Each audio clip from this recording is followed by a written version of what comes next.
പ്രതീക്ഷിക്കാത്ത ഒരു ദിവസം നമ്മൾ മരണപ്പെട്ടു പോവുകയാണ്. നമ്മളെ കാണാൻ ഒട്ടനവധി പേര് വരികയാണ്. ഞാനിപ്പോൾ പറയുമ്പോൾ നിങ്ങൾ വിചാരിക്കും ഇതെന്താണ് ഈ മരണത്തെപ്പറ്റി പറയാനെന്ന്. എപ്പോഴെങ്കിലും ചിന്തിച്ചിട്ടുണ്ടോ? മരണം ഒരു യാഥാർത്ഥ്യമാണ്.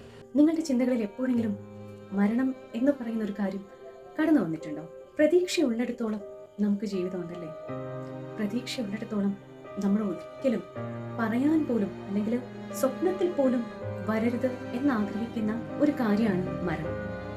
പ്രതീക്ഷ എപ്പോൾ നഷ്ടപ്പെടുന്നു ആ സമയത്ത് ഏറ്റവും കൂടുതൽ നമ്മൾ ഓർക്കുന്നതും ആഗ്രഹിക്കുന്നതും എന്താണെന്ന് ചോദിച്ചാൽ അതും മരണത്തെ പറ്റിയായിരിക്കും. ജീവിതത്തിൽ പ്രതീക്ഷ നഷ്ടപ്പെടുന്ന ഏതെങ്കിലുമൊക്കെ ഒരു അവസരത്തിൽ ഒരു തവണയെങ്കിലും ഈ ജീവിതം ഒന്ന് അവസാനിപ്പിച്ചാലോ എന്ന് ചിന്തിക്കാത്തവരായി ആരും കാണില്ല. അപ്പോൾ പ്രതീക്ഷ അസ്തമിക്കുമ്പോഴാണ് മരണത്തെക്കുറിച്ച് നമ്മൾ ഓർക്കുന്നത്. ഇടയ്ക്ക് എപ്പോഴും സോഷ്യൽ മീഡിയയിലൂടെ ഇങ്ങനെ കണ്ണോടിച്ചുകൊണ്ട് പോയപ്പോൾ ഒരു ചോദ്യം പെട്ടെന്ന് സ്ട്രൈക്ക് ചെയ്തു. നിങ്ങൾ ഇന്ന് മരിക്കുകയാണ്. ഈ മരിച്ച ദിവസം എങ്ങനെയാണെന്ന് നിങ്ങൾ ചിന്തിച്ചിട്ടുണ്ടോ? അത് പെട്ടെന്ന് കണ്ടപ്പോൾ ഞാൻ കുറേ കാലത്തിന് മുന്നേ വായിച്ച ഒരു പുസ്തകം എൻ്റെ മനസ്സിലേക്ക് വന്നു. ഇത് ഞാൻ ഏറ്റവും കൂടുതൽ ബഹുമാനിക്കുന്ന യുവ സാഹിത്യ പ്രതിഭയായ എഴുത്തുകാരി പ്രിയ വിജയൻ ശിവദാസിന്റെ ബുക്കാണ് അവളിലൂടെ. നമ്മൾക്ക് എല്ലാവർക്കും ഈ പറയുന്ന പോലെ മരണം എന്ന് പറയുന്നത് ഒരു യാഥാർത്ഥ്യമാണ്. പക്ഷെ നിരച്ചിരിക്കാതെ നമ്മുടെ ജീവിതത്തിലേക്ക് അത് കടന്നു വരുമ്പോൾ അതിനുശേഷം കുറേ സമയം നമ്മൾ കാണുന്ന അല്ലെങ്കിൽ നമ്മുടെ ജീവിതത്തിലേക്ക് നമ്മൾ കടന്നു പോകുന്ന കുറേ മൊമെന്റ്സ് ഉണ്ട്. ചേതനയേറ്റ ശരീരമാണെങ്കിൽ പോലും ചുറ്റും നടക്കുന്ന കുറേ കാര്യങ്ങൾ നമ്മൾ വർഷങ്ങൾക്ക് മുമ്പേ ഒരുപക്ഷെ കണ്ടതാവാം അങ്ങനെ ഒരു കാര്യം നടക്കണമെന്ന്. അത് ആ മരിച്ചു കിടക്കുന്ന സമയത്ത് നമുക്ക് കാണാൻ സാധിക്കുന്നുണ്ട് അത് നടക്കുന്നത്. പക്ഷെ നമ്മൾക്ക് തുള്ളിച്ചാടാൻ കൈയും കാലുകളും ഒന്നും അനങ്ങുന്നില്ല എന്നതാണ് യാഥാർത്ഥ്യം. അപ്പോൾ നമ്മളെല്ലാവരും വിചാരിക്കും മരണം എന്നത് ഒരു യാഥാർത്ഥ്യം, ഒരു സത്യമല്ലേ? അപ്പോൾ ആ ഒരു കാര്യത്തിലും ഒരു സംശയം, അതിന് ഒരു പര്യവസാനം. ഇതാണ് ഈ അവളിലൂടെ എന്ന നല്ലൊരു പുസ്തകത്തിലൂടെ പറയുന്നത്. ഒരു വ്യക്തിയുടെ ഒരു പുനർജനനം ആണ് ഓരോ മരണങ്ങളും. ഒരു മരണം സംഭവിക്കുമ്പോൾ ഒരു ജനനം സംഭവിക്കുകയാണെന്ന് പറയാറുണ്ട്. അത് അക്ഷരാർത്ഥത്തിൽ ശരിയാണെന്ന് നമുക്ക് മനസ്സിലാവും ഈ പുസ്തകം വായിക്കുമ്പോൾ. ഇതിലെ കുറേ കാര്യങ്ങൾ എനിക്ക് ആ ഒരു വാചകം കണ്ടപ്പോൾ പെട്ടെന്ന് മനസ്സിലൂടെ ഓടിപ്പോയി. അങ്ങനെ ഞാനിരുന്ന് ചിന്തിച്ചു, ഞാൻ മരിക്കുകയാണ്, മരണപ്പെട്ടു കഴിഞ്ഞാൽ എങ്ങനെയായിരിക്കും എൻ്റെ ഈ ദിവസം? ആദ്യം എനിക്ക് തോന്നുന്നത് എൻ്റെ ഒരു ഫോട്ടോയൊക്കെ വെച്ച് ഇതുപോലെ ഒരു ആദരാഞ്ജലികൾ എന്ന് പറയുന്ന ഒരു പോസ്റ്റർ ആയിരിക്കും ആദ്യം ചിലപ്പോൾ കാണാം. വീടിൻ്റെ മുറ്റത്ത് കുറച്ച് ടാർപ്പയൊക്കെ വലിച്ചു കയറ്റി ഒരു കറുത്ത കൊടിയൊക്കെ വെച്ച് ഈ പറയുന്ന ചിത്രമൊക്കെ വെച്ചിട്ടുള്ള കുറേ പോസ്റ്റേഴ്സ് അവിടെയുള്ള അടുത്തുള്ള പോസ്റ്ററുകളിലും മതിലുകളിലും ഒക്കെ തന്നെ ചിലപ്പോൾ വയ്ക്കാം. ഈ പറയുന്ന പോലെ ഞാൻ ഫേസ്ബുക്കിലൊന്നുമില്ല, അതുകൊണ്ട് തന്നെ വേണമെന്നുണ്ടെങ്കിൽ ചിലപ്പോൾ ഇൻസ്റ്റാഗ്രാമിൽ ആരെങ്കിലുമൊക്കെ കണ്ട് ഷെയർ ചെയ്യുകയോ അല്ലെങ്കിൽ വാട്സപ്പിലൂടെ ഷെയർ ചെയ്യുകയോ ഒക്കെ ചെയ്യുന്നിരിക്കാം.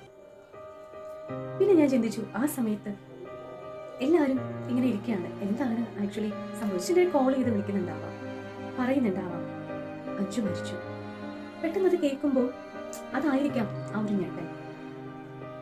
എങ്ങനെ എന്നുള്ളത്, ആ എങ്ങനെ എന്നുള്ള ചോദ്യം ഏതൊരു മനുഷ്യനും മരണപ്പെട്ടു എന്ന് കേൾക്കുമ്പോൾ നമ്മളിൽ നിന്ന് അറിയാതെ വരുന്നൊരു കാര്യമാണ്. എങ്ങനെ, എപ്പോ, എവിടെ വെച്ച് എന്നൊക്കെയുള്ള ആ ചോദ്യങ്ങൾ. അതിനപ്പുറത്തേക്ക് നമ്മൾ കുറെ ചിന്തിക്കും. പിന്നെ അവരുടെ കുറച്ച് മെമ്മറീസ് നമ്മൾ ഓർക്കും. ചിലപ്പോൾ ഏറ്റവും അടുത്ത് നിൽക്കുന്ന ആൾക്ക് ഒരു മരവിപ്പായിരിക്കാം. പക്ഷെ എൻ്റെ മരണ ദിവസം ഞാൻ ആഗ്രഹിക്കുന്നത് ആരും കരയരുതെന്ന് തന്നെയാണ്. അതിനപ്പുറത്തേക്ക് ഓർക്കാനുള്ള ഒരുപാട് മൊമെന്റ്സ് വേണം. നമ്മൾ ഒരുമിച്ചിരുന്നപ്പോൾ പറഞ്ഞ് ചിരിച്ച് കളിച്ച കുറേ കാര്യങ്ങളുണ്ട്. അതെല്ലാം തന്നെ ഓർത്തോർത്ത് ചിരി വരണം. അന്ന് ആരുടെയൊക്കെ ഞാൻ പറഞ്ഞിട്ടുണ്ടായിരുന്നു, എന്നെ ഡെഡ് ബോഡി ആണല്ലോ, നല്ല മേക്കപ്പ് ഒക്കെ ഇട്ട് നല്ല ഭംഗിയായി ഒരുക്കി വേണം എന്നെ കിടത്താനുള്ളത്.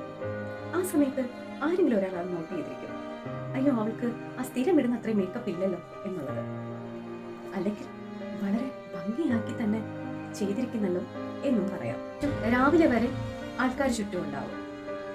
മരണ വീടിന് പ്രത്യേക ഒരു പ്രകാശം കൊണ്ട് നിറഞ്ഞിരിക്കും. ഏതൊരാൾക്കും നോട്ടീസ് ചെയ്യാൻ പറ്റും ആ ടാർപ്പയും വഴിനീളെയുള്ള ലൈറ്റുകളും ഒക്കെ തന്നെ. അതുകൊണ്ട് തന്നെ അത് മരണ വീടാണ് എന്നുള്ളത് എല്ലാവർക്കും മനസ്സിലാവും. അതുപോലെ എൻ്റെ വീട്ടിലും കാണും ഒരുപാട് ലൈറ്റുകൾ.